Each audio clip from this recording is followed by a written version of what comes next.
Extra चढ़ाया है उसी का तो गिर रहा है। और फिर कह रहे हो कि एक लोटा।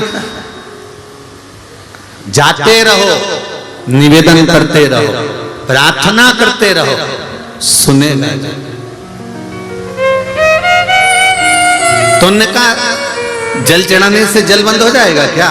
हमने कहा तुमने दिल से मांगा कहां? पांव में अगर कांटा चुभ जाता है तो कांटे को भी कांटे से ही निकाला जाता है।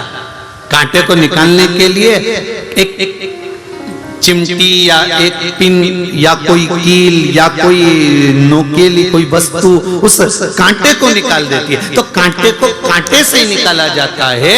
तो सारी समस्या का हल, जरा जम के तो बोलो, एक लोटा जल बस दिल से चढ़ाओ और दिल से उससे प्रार्थना करो, वो सुनेगा जरूर। ये निश्चित है कि वो सुनता है, ये निश्चित है कि वो सुनेगा, उसके मन की बात को पूर्ण करेगा। ये निश्चित है कि वो सुनेगा जरूर।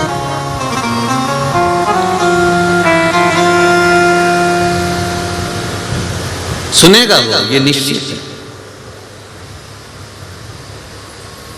महाराज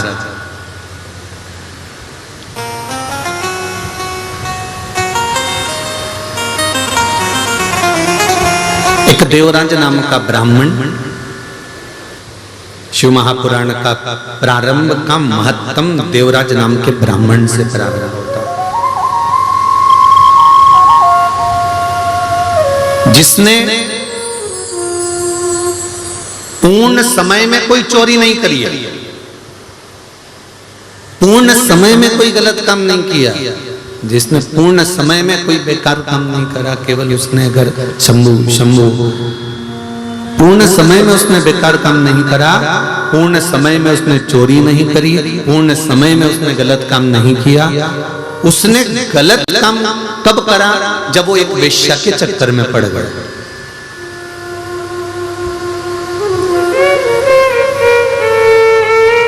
एक वेश्या का संग मिल गया और उस वेश्या का जो संग था, वो वेश्या के संग ने इसको पकड़ रखा।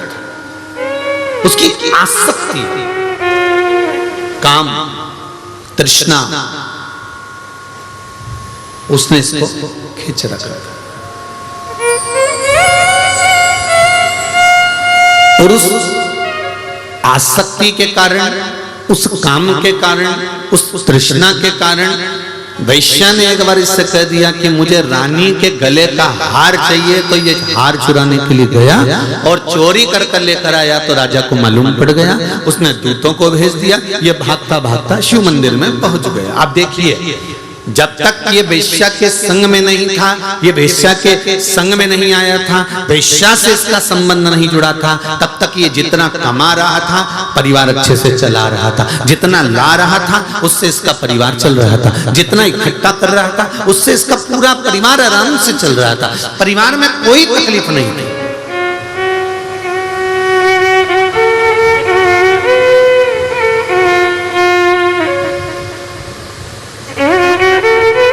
ये जितने भी आप हो, संसार के जितने लोग हैं जो शिव महापुराण की कथा सुन रहे हैं, बड़े ध्यान से सुनना।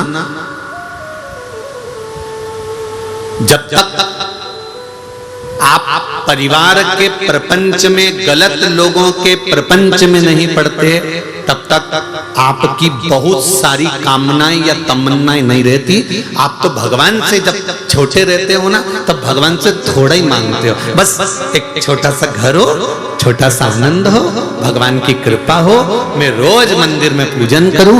जब तक माताएं कुंवारी रहती है ना, शादी नहीं होती, तो ये भगवान की पूजन भी करती है, सेवा भी करती है, अर्चना भी करती है। भगवान से तीज का व्रत करेगी तो बहुत अच्छे से करेगी। जब कुंवारी रहती है, बाकायदा मेहंदी भी लगाएगी, सूट भी पहनेगी, साड़ी भी पहनेगी, खूब सजेगी धजेगी। कुंवारी अवस्था में मंदिर भी जाएगी, पूजन भी करेगी, तीज का व्रत, चतुर्थी का व्रत, छठ का व्रत, पंचमी का व्रत, जो व्रत करती है कुंवारी अवस्था में वो सब बहुत अच्छे से करती है। जब शादी हो जाती है, बच्चे हो जाते हैं, परिवार के झंझट में जब माताएं पड़ जाती है, जो बेटी इतने आनंद में व्रत करती थी, जो बेटी इतने रात भर भजन गा गा कर व्रत करती थी, जब परिवार के चक्कर में पड़ जाती है, फिर तो मेहंदी अब मैं बाद में लगवा लूंगी, अब रहने दो, अब ऐसा करती हूँ थोड़ी सी नाम की लगा लेती हूँ, थोड़ी सी नाम की लगा लेती हूँ, और थोड़ी सी नाम की लगा ली। फिर सास ने कहा बेटा अभी तो तेरी शादी हुई है, 2-3 साल तो हुए शादी को, अच्छे से मेहंदी लगा, अच्छे से तीज का व्रत कर, अच्छी अच्छी साड़ी पहन, खूब तो घर में साड़ी रखी है, एक से बढ़कर एक पहन। अरे मम्मी बस अब मुझसे बनता नहीं है, तो कहीं डोकरी हो गई, बनता नहीं है।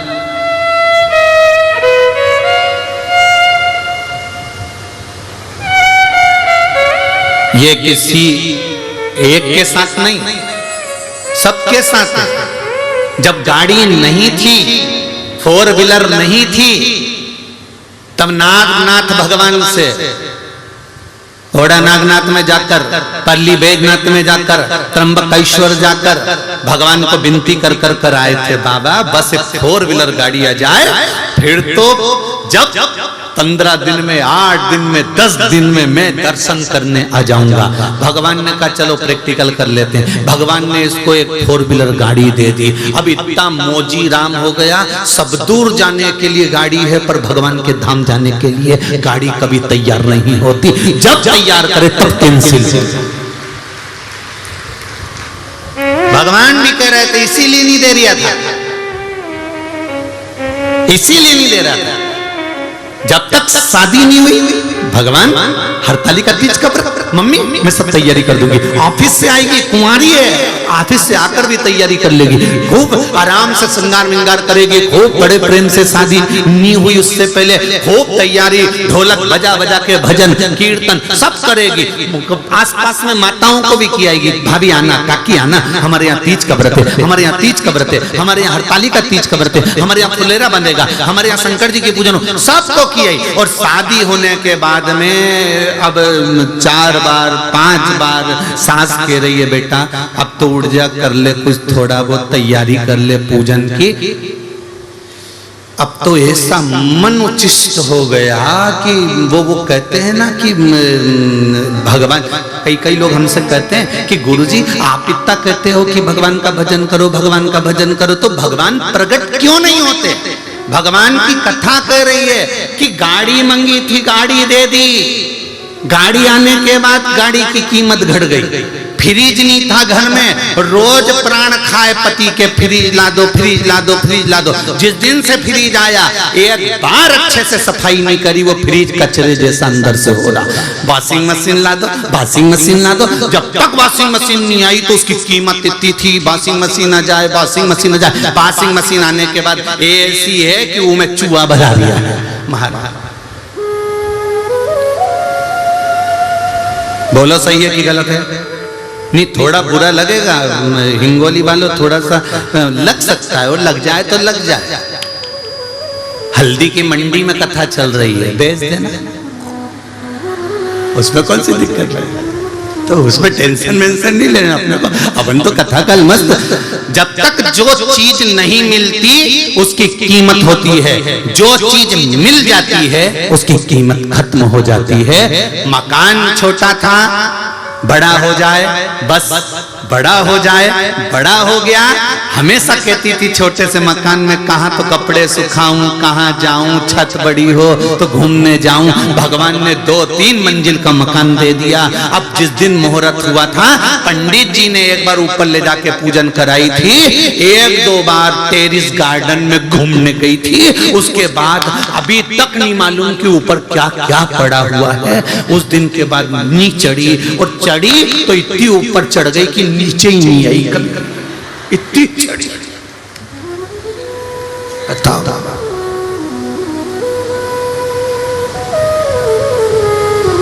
लोग कहते हैं हमसे कि गुरुजी आप कहते हो कि भगवान का भजन करो, तो भगवान प्रकट क्यों नहीं होता? तो भगवान इसलिए प्रकट नहीं होता कि गाड़ी मांगी, गाड़ी दे दी, गाड़ी की कीमत खत्म हो गई। 2 व्हीलर नहीं थी, 2 व्हीलर मांगी, 2 व्हीलर की कीमत मन से तो खत्म होगी ना।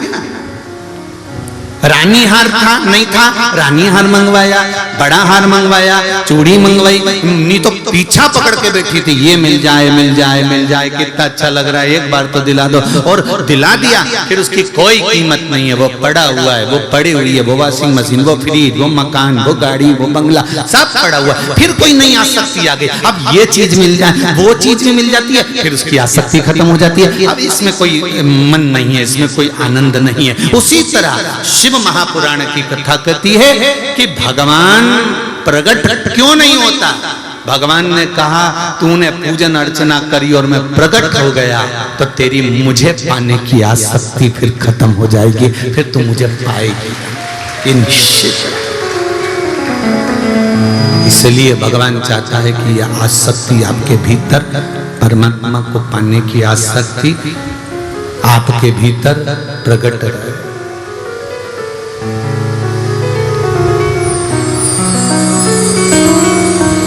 आपके भीतर प्रकट, इसीलिए कहा शिव अर्चना का सुख ही दूसरा। मन के हृदय की बात कहकर भगवान शंकर से प्रार्थना करे, जो जीवन का सुख देने वाला, आनंद देने वाला, वो देवादिदेव महादेव है। वो भगवान शंकर ओगरदानी, तरकालदर्शी, कैलाशी, अविनाशी, वो शिव है। शिव महापुराण कह रही है, देवराज नामक का ब्राह्मण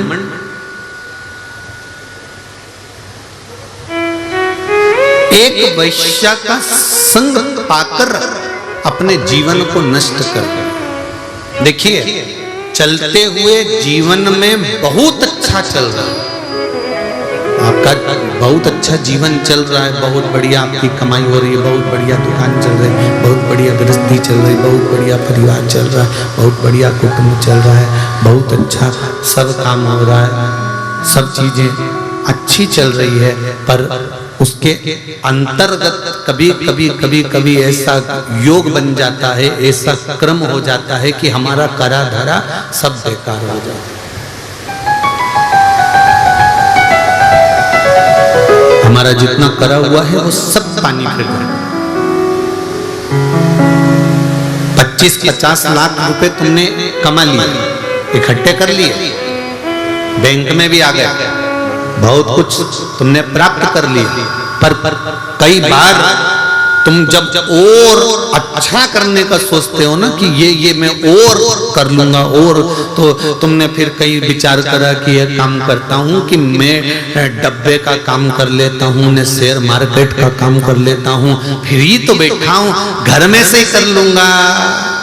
और विचार करा था, परिवार वालों ने कहा मत कर, जो है भगवान की कृपा का है, भगवान ने दिया है, सब अच्छा चल रहा है, दाल रोटी भगवान दे रहा है ना, पेट भर कर दे रहा है ना। फिर वही वाली बात आ गई जो शिव महापुराण में वर्णन है कि पेट भरने की जवाबदारी मेरे देव अधिदेव महादेव ने ले रखी है, पेटी भरने की जवाबदारी नहीं ली कि तुम्हारी पेटी भरी, क्योंकि पेटी ना तुम जन्म के समय पर लेकर आए थे, ना पेटी तुम। पत्र में लिखा उन्होंने कि गुरुजी से ये पूछना है कि बचपन में पुण्य कमाना चाहिए कि जवानी में पुण्य कमाना चाहिए कि अधेड़ी में पुण्य कमाना चाहिए कि बुढ़ापे में पुण्य कमाना चाहिए। बोलो रे हिंगोली वालों,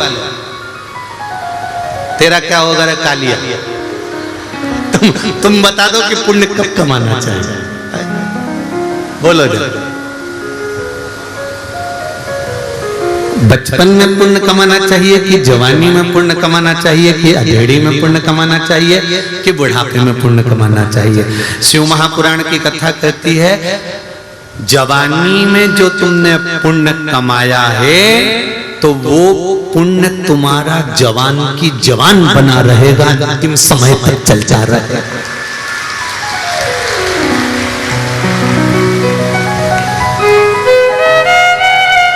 तो क्या हम संत बन जाएं, साधु बन जाएं, घर छोड़ दें, परिवार छोड़ दें कि कमाना छोड़ दें? कुछ मत छोड़ो, घर में रहो, परिवार में रहो, कुटुंब में रहो, रिश्तेदारों में रहो, पूरे परिवार में रहो, खूब दिल से तुम कमाई करो, दुकान जाओ, व्यापार करो, व्यवसाय करो, कर्म करना है पूर्ण कर, पर उस काम के साथ में थोड़ा सा भगवान का भजन करते चलो, तो वो जवानी का पुण्य तेरे अंतिम समय तक काम आ जाएगा। जवानी का पुण्य। अब किसी के मन में आएगा कि गुरुजी तुम कैसे कह सकते हो कि जवानी का पुण्य अंतिम समय तक काम आएगा?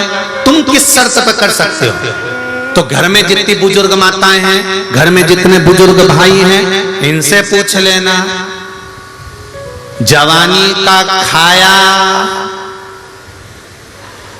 आखिरी तक काम आता है। कई जवान बहुओं के बाल धोले पड़ गए और डोकरी उनके देखो तो अभी तक। इनने जो पूर्व समय का खाया, बोलो सही है कि गलत है? ये जितनी वारकरी संप्रदाय की जितनी यात्रा निकलती है ना पांडुरंगा विठल के नाम जाने के लिए, जितनी भी मेरे निकले, जितनी यात्रा निकले, इसमें जवान माताएं या युवान बहन भाई तो बहुत कम रहते हैं, सब डोकरी रहे। तो कई लोग इनको देख के आश्चर्य करते हैं कि बताओ 75 साल की, 50 साल की, 40। अभी कथा थी परली बैजनाथ में, एक 75 साल की माँ 7 दिन तक एक जगह पर खड़े होकर कथा सुनती रही। आपने टीवी पर भी देखा होगा उसका। 75 वर्ष की आई, तो मन में ये भाव आता है कि ये इतनी एनर्जी लाती कहां से? कई बहुओं के मन में टेंशन रहता है, मेरी तो अभी 32 साल की उम्र है, 45 साल की है, हमारी सासू तो 70 साल की, तो भी पूरा क्या पूरा काम कर ले, उसकी आंख से बीन ले, उसकी आंखें भगवान ने ऐसी बना के भेजी है, भगवान जाने मेरी सास की आंख जरा सी देर में देख ले कि क्या गड़बड़ है, तुरंत इतनी एनर्जी कहां से आई? तो ये साधारण नहीं है, जो घी पहले खाया है वो बुढ़ापे में दिख रहा है, बुढ़ापे में दिख रहा है। तो यही शिव महापुराण की कथा कहती है कि बचपन का पुण्य, जवानी का पुण्य, अधेड़ी का पुण्य कि बुढ़ापे का पुण्य, कहाँ का पुण्य काम आएगा? तो कहा जवानी में परिवार के साथ रहो, कुटुंब के साथ रहो, बच्चों के साथ रहो, पत्नी कुटुंब परिवार के साथ में रहो, और उनके साथ रहते रहते भगवान का भजन करते चलो, तो ये अंत समय तक काम आएगा। जो किया वो अंतिम बिंदु तक काम आएगा। अब कई लोग चतुर लोग बैठे रहते हैं, अभी कोई उम्र है, अभी कोई उम्र है, बचपन जवानी कोई उम्र है, अधेड़ी तो कमाने की उम्र है। भजन की उम्र आएगी जब हम शिथिल हो जाएंगे, जब शिथिल हो जाएंगे, बुढ़े हो जाएंगे, तब भजन की उम्र आएगी। तो शिथिल तुम्हारी उम्र हो जाएगी तो पुण्य भी तो शिथिल हो जाएगा, पुण्य भी तो बुढ़ा होगा, पुण्य भी तो शिथिल होगा। तो जवानी में किया गया पुण्य का फल जो मिलता है, उसका फल कोई काट नहीं सकता। इसलिए मेरा निवेदन है, बहुओं से भी है, बच्चों से भी है, और जितने पंडाल में शायद ऐसे और भी पंडाल और लगे हैं, कितने लगा? हाँ, तो जितने लोग उस पंडाल में बैठे हैं और जितने लोग सोने की सीढ़ी पे चढ़ के बैठे हैं, सब ध्यान से सुन ले, अच्छे से।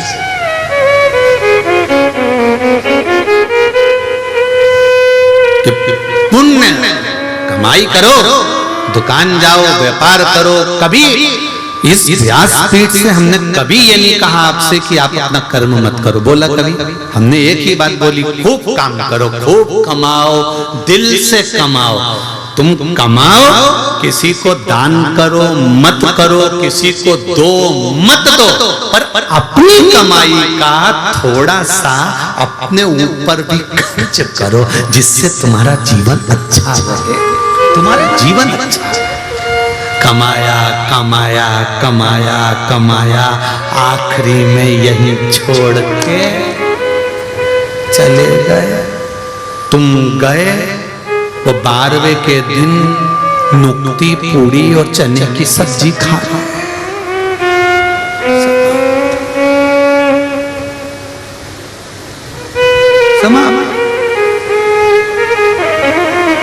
एक छोटा सा बच्चा अपनी दादी से बोला, ओ दादी, ओ दादी, दादी बोली क्या है? अपने पड़ोस में मुन्ना रहता है ना, मुन्ना, हाँ, उसके यहाँ पर आज नुक्ती का रायता बना है, बूंदी का रायता, नुक्ती का रायता, और बूंदी बनी है, नुक्ती, पूड़ी बनी है, चना की सब्जी बनी है। दादी उसके यहाँ पर सब कुछ बना है, मालूम है? इतने में दादी बोली बेटा उसकी यहाँ तो आज बनेगा, क्योंकि उसकी दादी का आज 12वां है। इतने में बच्चा दादी का गाल पकड़कर बोला अपने घर कब बनेगा? दादी ने एक घर के दिया, मेरे को मारने की प्लानिंग कर रहा, मुझे मारना चाहता।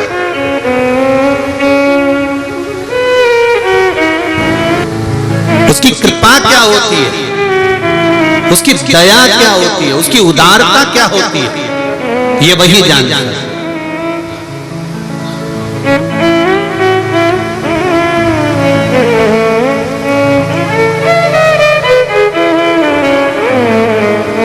एक कथा में कोई बैठे हैं परली बैजनाथ से आए हुए, उन्होंने व्हाट्सएप पर मैसेज भी डाला कि जिस लड़के ने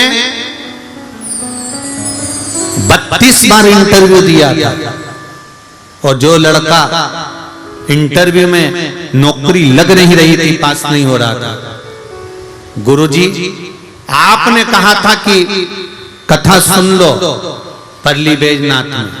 हमने टीवी पर सुनी और फिर परली बैजनाथ की जमीन पर जब आप आए और हमने कथा सुनी, उसी बच्चे के लिए सुनी थी गुरुजी। आप गए और बेटे का पैकेज 84 लाख का आ गया और बेटे का जॉब लग गया। अगर आप लोग जुड़े होंगे तो आप लोगों को मालूम होगा कि उन ग्रुपों में जो महाराष्ट्र के ग्रुप है उस पर मैसेज चल रहा है। और ये तो अभी पहला, अभी परली बैजनाथ से अभी तो रिजल्ट आना चालू हुए हैं, अभी 3 महीने नहीं। और आपसे भी निवेदन है, दिल से सुनना शिव महापुराण की कथा। जो आस और विश्वास लेकर सुनोगे, दिल लेकर श्रवण करोगे, हृदय से सुनोगे, वो क्या देता है वही जान सकता है। उसका कोई बखान नहीं कर सकता, उसका कोई बखान नहीं। महाराज, हम भगवान को गिनकर ना दें और भगवान से हम गिनकर ना ले, हम तो केवल अपना कर्म करें। हमारे मन में यह भी बात नहीं आना चाहिए कि हमने 1 शिव महापुराण की कथा सुनी, 2 सुनी कि 3 सुनी कि 4 सुनी। हम तो भगवान का भजन कितना कर सकते हैं। वो कहते ना, एक ग्वालन दूध बेचती है, दूध का व्यापार करती, मटकी में दूध भरा, डब्बे में दूध लिया, बेचने चली जाती।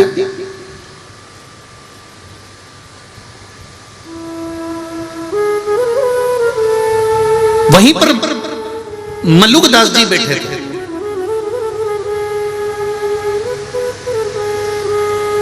और मल्लुकदास जी ने उस ग्वालन को देखा कि वो रोज दूध बेचने जाती है और अलग से 1 लोटा दूध निकालकर 1 लोटा पानी मिला देती है वह दूध के डब्बे में।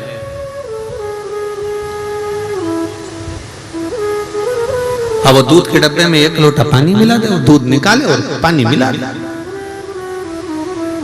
मल्लुकदास जी से रहा नहीं गया। 15 दिन, 20 दिन, 1 महीना, 2 महीना देखा और एक दिन उन्होंने उसको बोल दिया, ए ग्वालन, अरे ये ग्वालन। ग्वालन बोली, हाँ महाराज। बोलो बाबा, ये तू क्या करती है? 1 लोटा दूध निकालकर उसमें 1 लोटा पानी मिला देती है, क्या करती हो तुम ये? ग्वालन कहती है, बाबा मैं पास के गांव में दूध बेचने जाती हूँ, उसी गांव में मेरा मंगेतर रहता है जिससे मेरी सगाई हुई है। ये अच्छा वाला जो दूध है ना, 1 लोटा मैं उसको दिया था।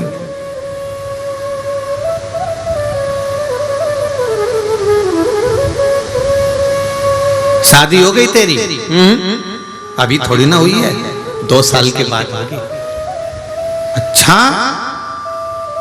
कितना नुकसान हो जाएगा जब तक तो तेरा। इतना लोटा भर भर कर दूध देगी उसको। अरे बाबा, जब पूरा जीवन ही उसको देना है और जब उससे दिल लगा लिया है तो एक लोटा दूध में क्या जाए, क्या हिसाब देखना कि कितना गया कितना आया, अपने को नहीं देखना, अपन को तो दे देना है। मलुकदास जी को वो बात दिमाग में बैठ गई कि मैं 24 घंटे माला जपता रहता हूँ 108 मनके की, उससे प्रेम किया और मनकों में गिन रहा हूँ कि इतनी हो गई इतनी हो गई इतनी हो गई, और इसने प्रेम किया और आज तक हिसाब नहीं कर रही कि कितना लोटा दूध दिया, कितना। मलुकदास कहते हैं मैं बाबा, मैं संत, मैं साधु, मैं सन्यासी, मैं तपस्वी, मैं साधक, मैं उपासक, मैं गिन रहा हूं कि भगवान को कितने भजन कर लिया, कितना जाप कर लिया, कितनी बार कथा सुन ली, कितना दान दे दिया, कितना पुण्य कर दिया, कितना सत्कर्म कर दिया, कितनी बार मैंने ब्राह्मण का भोजन कराया, कितनी बार मैंने ये दान दिया, कितनी बार मैंने वो दान दिया, मैंने कितनी बार गौदान करा, मैंने कितनी बार अन्नदान करा। हम हिसाब लगा कर बैठे हैं कि हमने इतनी बार ये कर लिया, मैंने तो इतने सोमवार के व्रत करे, मैंने तो इतना मंगलवार करा, मैंने तो इतना तीज का व्रत करा, मैंने तो इतना चतुर्थी का व्रत करा। हम हिसाब जोड़कर बैठते हैं और परमात्मा को देने में शिव महापुराण की कथा कहती है कभी हिसाब मत जोड़ो कि भगवान का भजन कथा कितनी सुनी है, कितना करा है।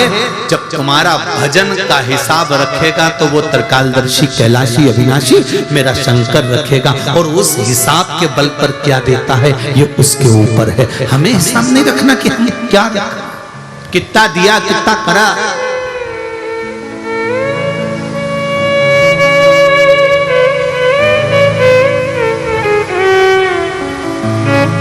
जो कथा के यजमान है, जो नित्य के यजमान है, अच्छे से सुन लेना।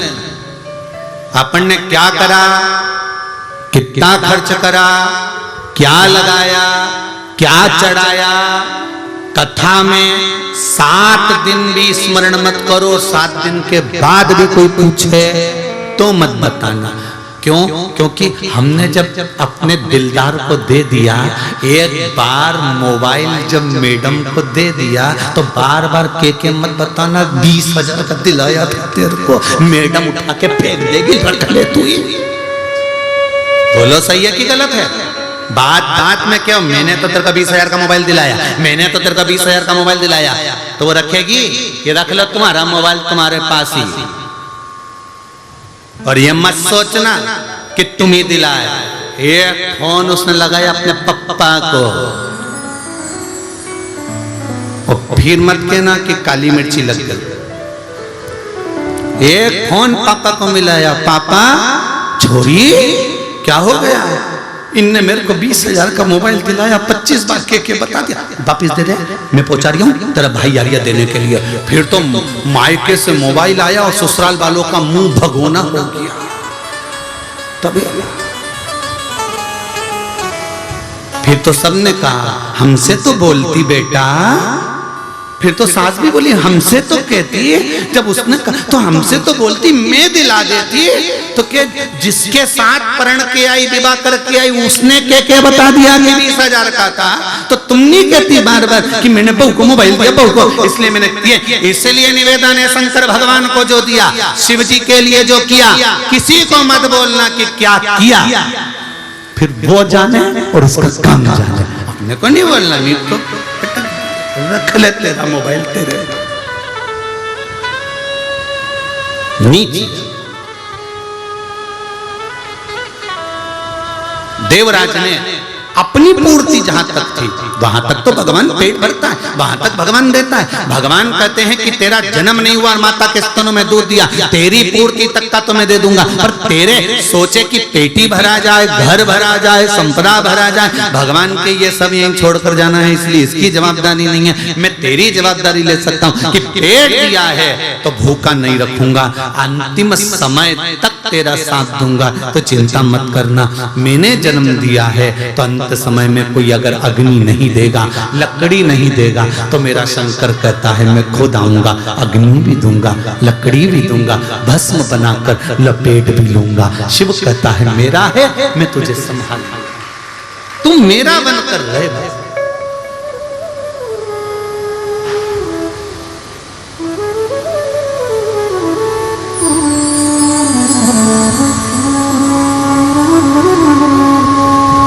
को आपसे कुछ नहीं चाहिए।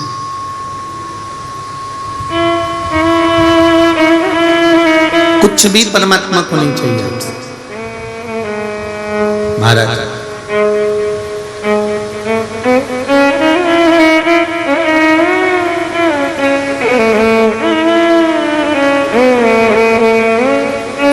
भगवान तो केवल आपसे इतना चाहता है कि आप बचपन हो, जवानी हो, अधेड़ी हो, बुढ़ापा हो, जब आपको समय मिले तब आप स्मरण में लग जाओ। एक लोटा जल शिव,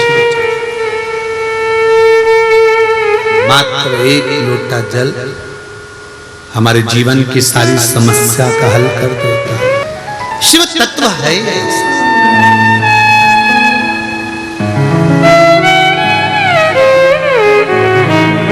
शिव की उदारता, करुणा, दया, शंकर का नाम स्मरण, आपका किया गया भजन, कीर्तन, मंत्र जाप, नाम जाप, ये जीवन का सुख दे देता।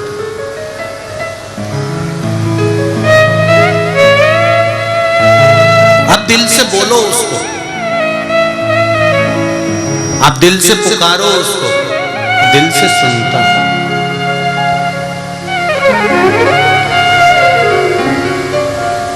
और जब वो दिल से सुनेगा तो ये निश्चित है, फिर कहूंगा ब्रह्मदेव ब्रह्मलोक में रहते हैं, भगवान विष्णु वैकुंठ लोक में रहते हैं, और मेरा देव अधिदेव महादेव मृत्यु लोक में रहता है, जो सुनता है तुरंत कर देता है। ये शिव है, ये शंकर, ये ओगड़ी, ये दयालु, ये दाता।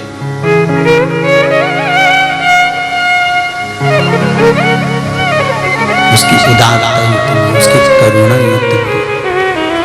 महाराज देवराज नामक का ब्राह्मण एक वैश्या का संग पकड़कर अपने जीवन को नरक बना लिया। कभी कभी ऐसा योग बन जाता है, कभी कभी ऐसा समय आ जाता है कि हमारी चलती हुई अच्छी गाड़ी, हमारा चलता हुआ अच्छा समय, हमारा चलता हुआ अच्छा जीवन किसी थोड़े से लोभ में, काम में, आसक्ति में, तृष्णा में, वासना में फंसकर नरक हो।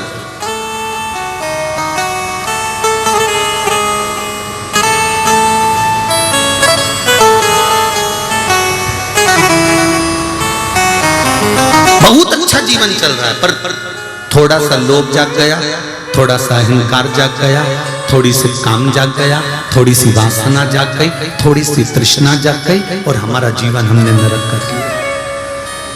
हमने अपना जीवन पूरा नरक कर लिया, उसमें हमने कोई सुख भोगा ही नहीं। फिर एक बात हमने पहले भी कही थी, आप भी ध्यान लगाकर सुनना। 10 मिनट का बेकार किया गया कर्म ना जाने कितने सालों तक भोगना पड़ता है।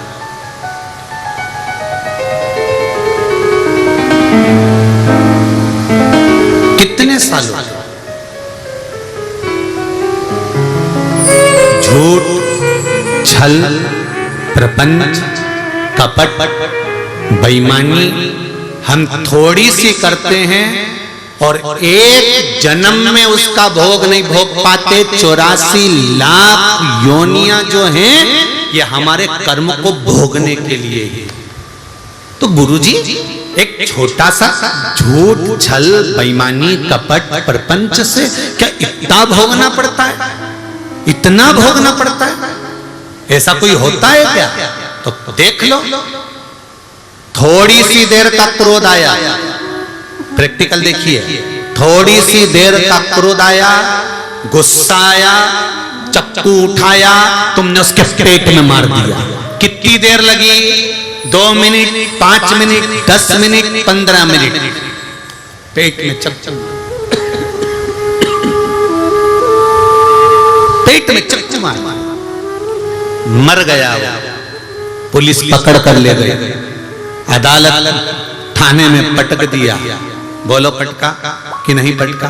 पटकने के बाद में अभी तो केस चालू ही नहीं हुआ, 2 साल 15 दिन 20 दिन 25 दिन 1 साल 1.5 साल तो केस चलता ही रहा। 2 साल तक केस चलता चलता जब तक पड़े रहो, सड़ते रहो, गलते रहो, और केस चलते चलते फिर जज ने निर्णय सुनाया, फिर मालूम पड़े 10-20 साल फिर निकाल दिए। अब सोचो 10 मिनट के क्रोध ने, 10 मिनट के गुस्से ने चाकू उठाया, बंदूक उठाई, तलवार उठाई, डंडा उठाया, और 10 मिनट का गुस्सा था उसने 10 मिनट में 5 मिनट में ऐसा काम कर दिया कि 10-20 साल उसको नरक जैसा जीवन भोगना पड़ा।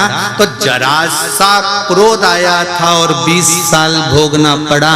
तो यही तो शिव महापुराण की कथा कहती है, एक झूठ, एक प्रपंच, एक छल, एक कपट, एक बेईमानी, थोड़ा सा किया गया गलत काम 84 लाख योनियों में पटक पटक कर भोगना पड़ता है। पटक और 84 लाख योनियां भोगने के बाद फिर ये मनुष्य का शरीर मिलता है। काय के लिए? भगवान कहता है अब मानव का शरीर दे रहा हूं, आखिरी बिंदु है, इस बिंदु को तूने पहचान लिया और मानव के शरीर को जान लिया, ये हीरे की तिजोरी तुझको दी है, इस हीरे की तिजोरी को जान जाना, केवल खाया कमाया और जोरदार खजूर की चोटी कड़ी ने, एसी का रूम ने, डनलप का गद्दा, खूब चकाचक सोया ने, 25 और 50 लाख की गाड़ी में खूब घूमा। तो एक बात का अंदाजा लगा कर रखना कि 25 लाख की गाड़ी में घूमने वाला भी 25 रुपए के लोटे में भराकर हरिद्वार चले जाता है। शान और अकड़ में जिंदगी मत जीना, मैंने कराई, मैंने करा, मैंने किया। और जितने लोग भी शिव महापुराण की कथा को यहाँ करवा रहे हैं या आगे भी हमारी जो कथा होने वाली है, उनसे भी निवेदन है, कभी छाती ठोक कर मत कहना कि कथा मैंने कराई। कथा तो मेरा देवाधिदेव महादेव कराता है, आप नहीं, शंकर कराता है, शंकर करता है और शंकर ही सुनता है।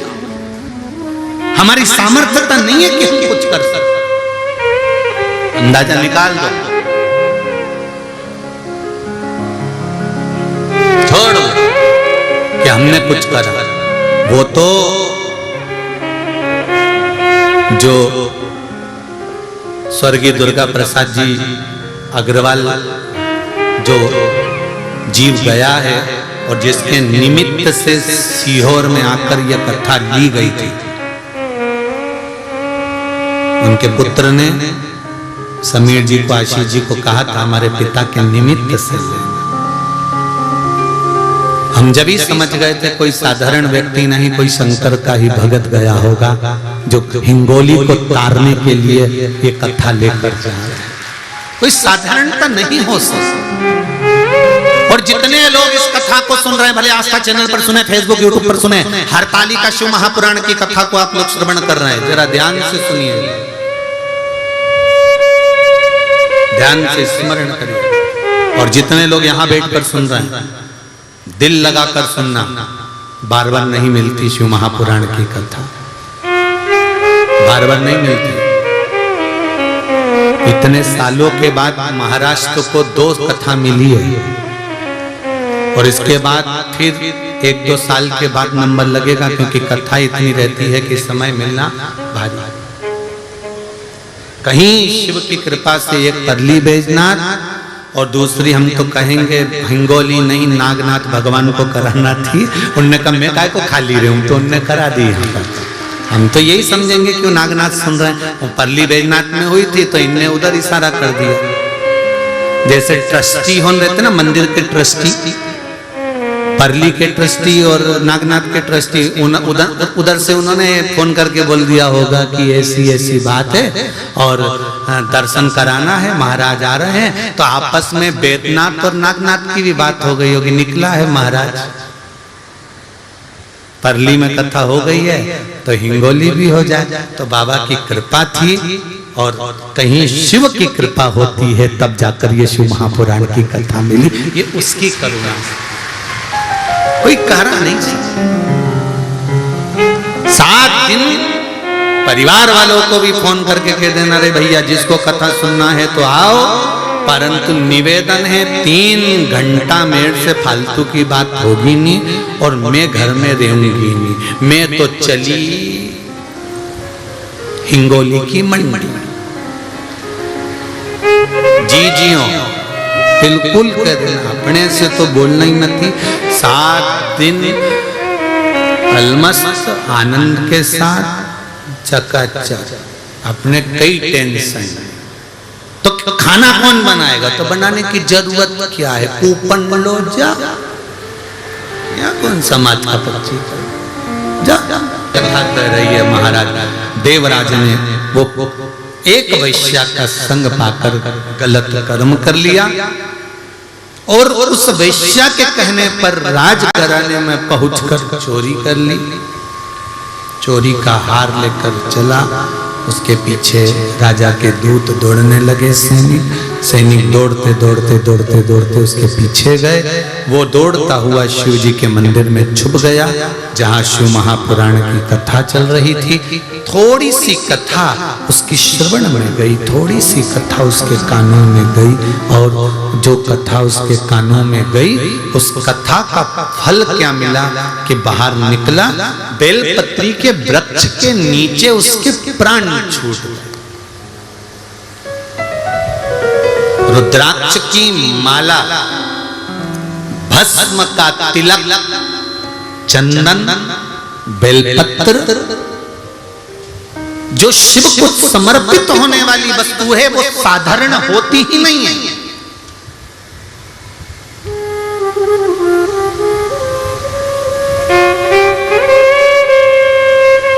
कमल का फूल लेकर आओ तो 5 रुपए का एक मिलेगा। बेलपत्री तो किसी भी पेड़ में से तोड़ ली और चढ़ा दी, कीमत की लगी नहीं। शंकर भगवान को महंगी सामग्री कुछ चाहिए ही नहीं। बेलपत्री सब मिल जाए तो चढ़ाओ, नहीं मिले तो मेरी उठाकर धोकर फिर चढ़ाओ।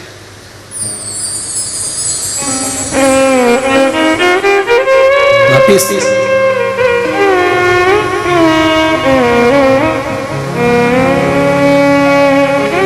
भस्म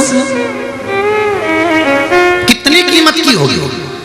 अरे गोबरी लाओ, कंडा गाय का गोबर की गोबरी जलाई, भस्म तैयार, शिव को लगाई।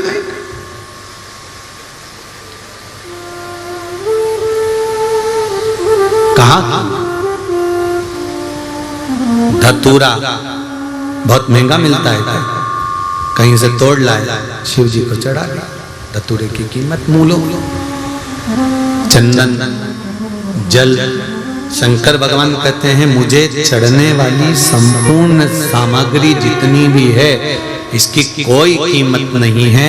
शंकर कहते हैं मुझे चढ़ाने वाली वस्तु की कीमत नहीं होती, जो चढ़ा रहा है। शिवजी कहते हैं चढ़ने वाली वस्तु की कीमत नहीं है, पर जो चढ़ा रहा है मेरे मंदिर में आकर शिव कहते हैं मैं उसको कीमत वाला बना देता हूं।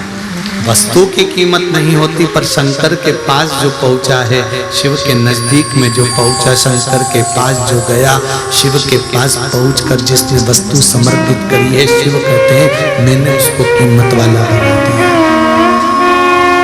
मैंने उसको कीमती बना दिया, वो कीमत वाला। अब देवराज बेलपत्री के वृक्ष के नीचे प्राणों को त्यागा। यम के दूत बंदी बनाने के लिए आए, नहीं ले जा सके क्योंकि शंकर के गण वहीं पर खड़े हुए।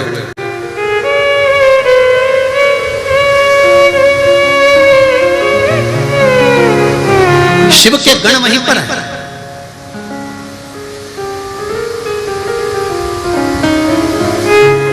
हम इसको लेने के लिए आए, पापी है, ब्राह्मण होकर वैश्या का संग करा, ब्राह्मण होकर काम में डूबा रहा, ब्राह्मण होकर चोरी करी, ब्राह्मण होकर लोभी रहा, ब्राह्मण होकर गलत कर्म करा, इसलिए हम इसको लेने के लिए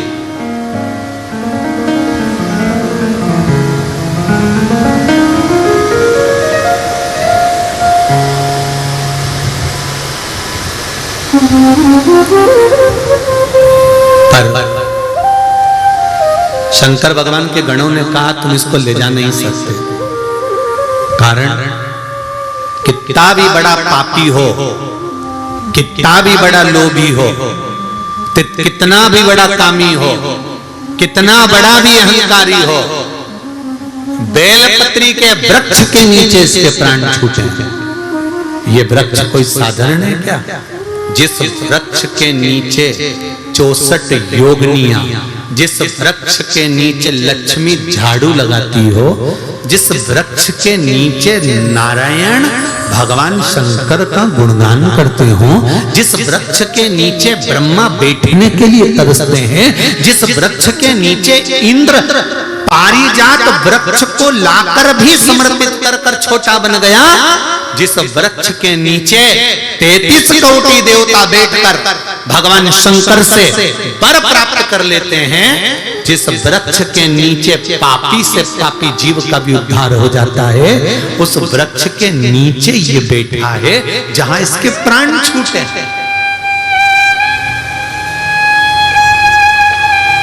यमदूतों को अच्छा नहीं लगा तो यमदूतों ने यमराज से जाकर कहा, स्वामी अगर इस पापी को मारना था तो बेलपत्री के पेड़ के नीचे क्यों मारा?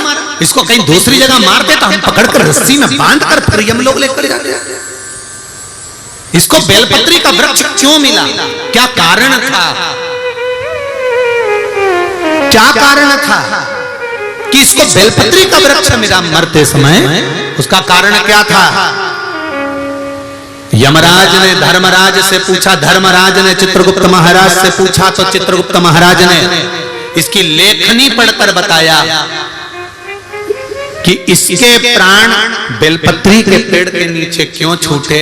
उसके पीछे एक कारण था, इसकी माता शंकर जी के मंदिर में जाकर बुआरी काटती थी, पोछा लगाती थी, दीप जलाती थी, शिव जी को एक लोटा जल समर्पित करती थी। माता का पुण्य पुत्र के काम आ गया और वो पुण्य आज इसको बेलपत्री के वृक्ष के नीचे ले गया, बेलपत्री के वृक्ष के नीचे ले गया वो पुण्य।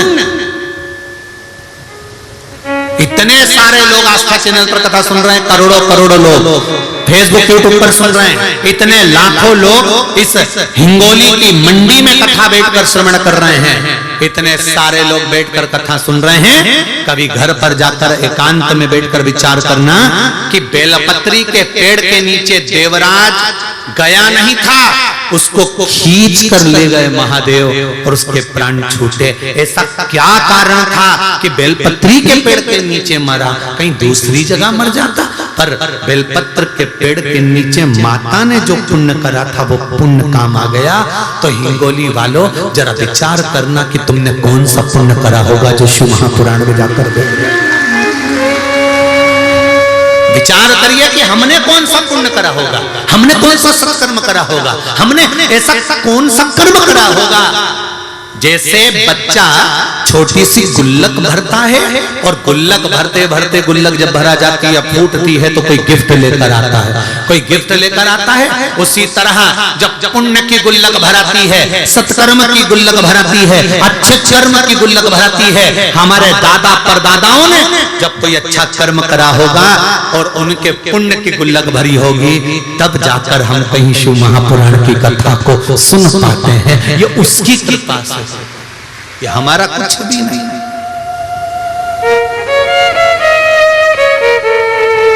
ये उसकी कृपा थी तो हमने सुनी, उसकी कृपा है तो हमको प्राप्त हो रही है, उसकी कृपा है तो हमको मिल रहा है, उसकी कृपा बिना नहीं।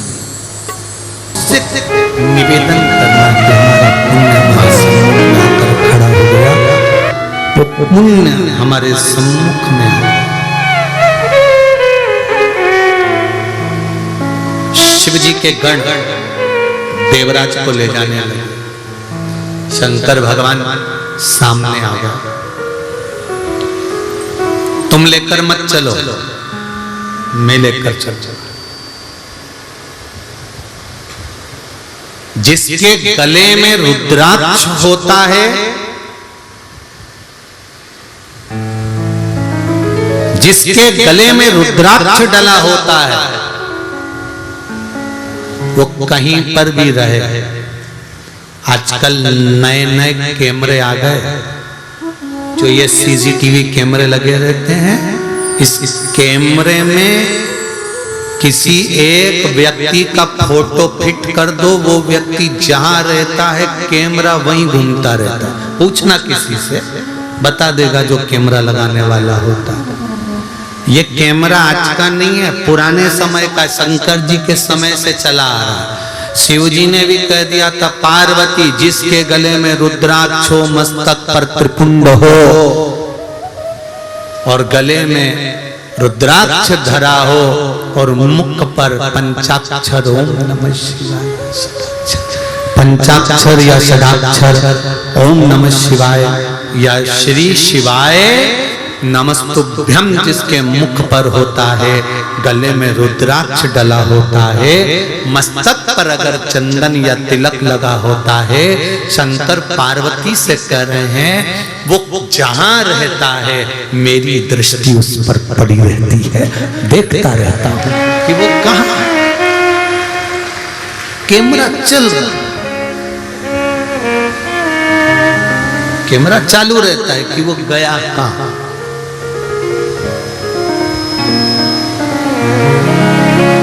सोने की चेन गले में होगी तो चोर की नजर होगी, धन होगा तो चोर की नजर होगी, सुंदरता होगी तो लुच्चों की नजर होगी, और अगर गले में रुद्राक्ष है तो शिव की नजर होगी। ये निश्चित है।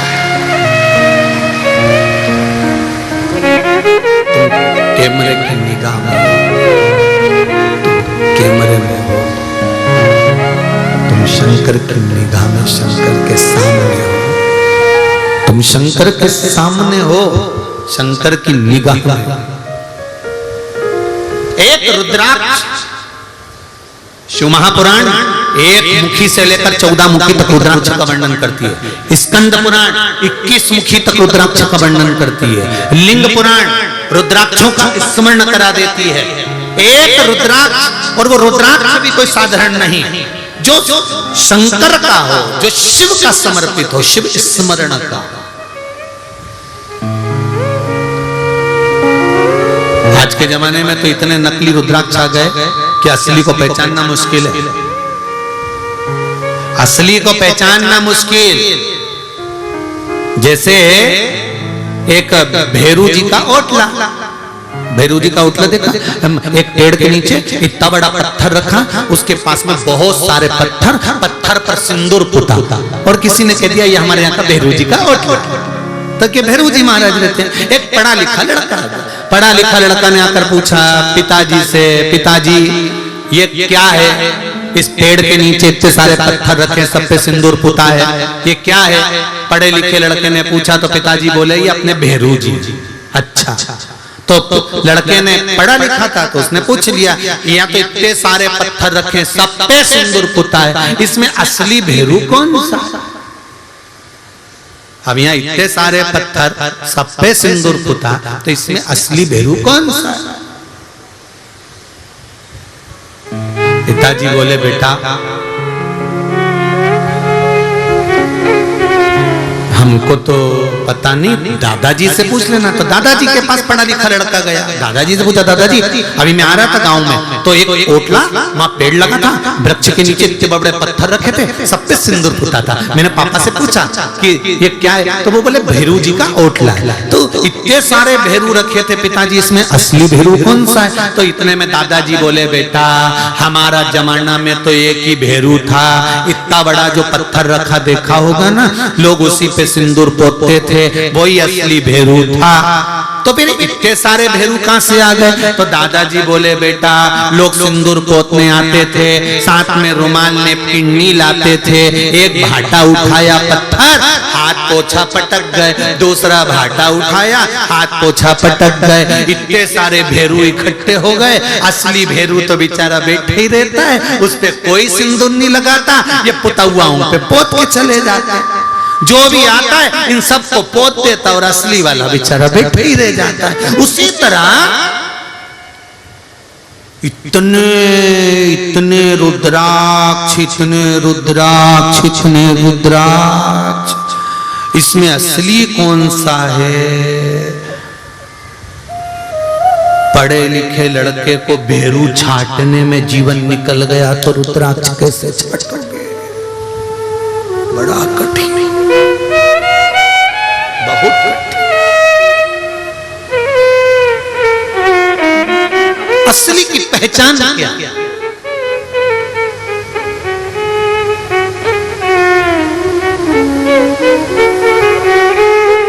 क्या पहचान है असली?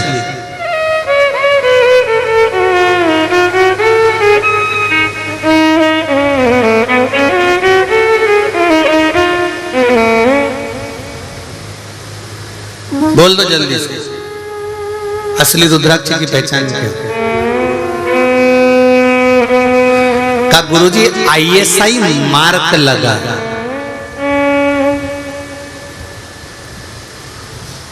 तो ऐसा मार्क तो, अरे बोलो तो जम के, अच्छे से बोलो जरा, कोई भी लगा ला। अभी एक कहीं का अखबार में पढ़ा था, सोने का बिस्कुट पे हॉलमार्क लगा था, तो बेचारा सुनार ने सोचा कि हॉलमार्क का बिस्कुट है, उसने रख लिया। अब हॉलमार्क लगा था, रख लिया, उसने सोचा अब इतना बड़ा बिस्कुट हॉलमार्क पर कम कीमत में मिल रहा है, ले लिया। ले तो लिया, वो चले गया और बाद में जांच करी तो वो हॉलमार्क भी नकली था और बिस्कुट भी नकली।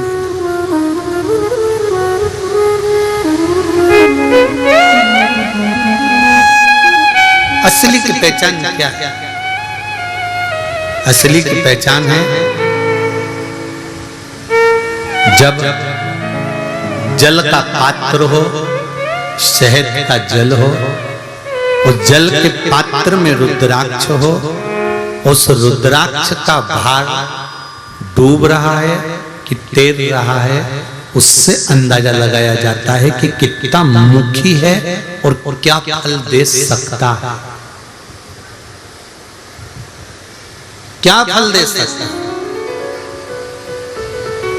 कुबेरेश्वर धाम से रुद्राक्ष वितरण अभी तो बंद है, क्योंकि जल वृष्टि भी बहुत हो रही है उधर मध्य प्रदेश में, और व्यवस्थाएं भी अभी इतनी नहीं कर पा रहे हैं कि आप लोग आए और रुद्राक्ष लेकर जाएं, तो अभी बंद। पूरी दुनिया के रुद्राक्ष भले वो 10,000 का ले लो, 50,000 का ले लो, 25,000 का ले लो, चाहे लोग तुम्हें कोरियर करके भेज दें, तुमने ज्यादा धन दे दिया होगा, डोनेशन दे दिया होगा, दान दे दिया होगा, तो लोग भेज ही सकते।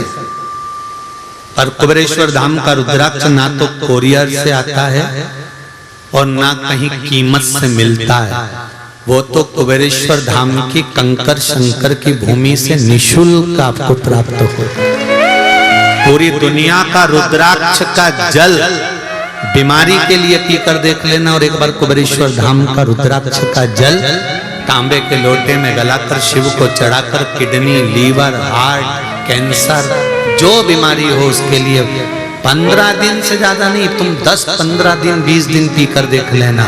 20 दिन के बाद वो चलता फिरता नजर आए कि नहीं आए तो लिखकर लेटर भेजना कि चला कि नहीं चला।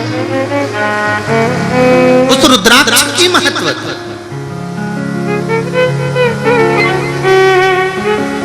उस रुद्राक्ष की मूल सखी कन्हैया आए ना तो उसको आने देना, पर अटारी पर मत चढ़ने देना। तो सखी ने पूछा क्यों? तो क्या मेरी अटारी टूटी हुई है, अगर वो चढ़ गया और गिर गया ना तो मुझे अच्छा नहीं लगेगा। अब देखो चोर घर में आए उसके लिए घर खुला छोड़ दो, सखी से कह रही है आने दो, अटारी पर चढ़ने मत देना। और सुन, अब फिर मुझे छोड़ कर क्यों जा रही है? तो सुन तो, माखन जो खाए तो, बोलो रे गोली वालों जरा अच्छे से, खाने देना कि नहीं खाने देना? बस तो फिर माखन जो खावे तो खावण। सखी बोल रही है चोर आए आने दो, सामान ले जाए ले जान दो, माखन खाए खान दो, तो फिर मुझे क्यों छोड़ रही है? तो सखी ने कहा अरे सुन तो, तोड़ने ना दी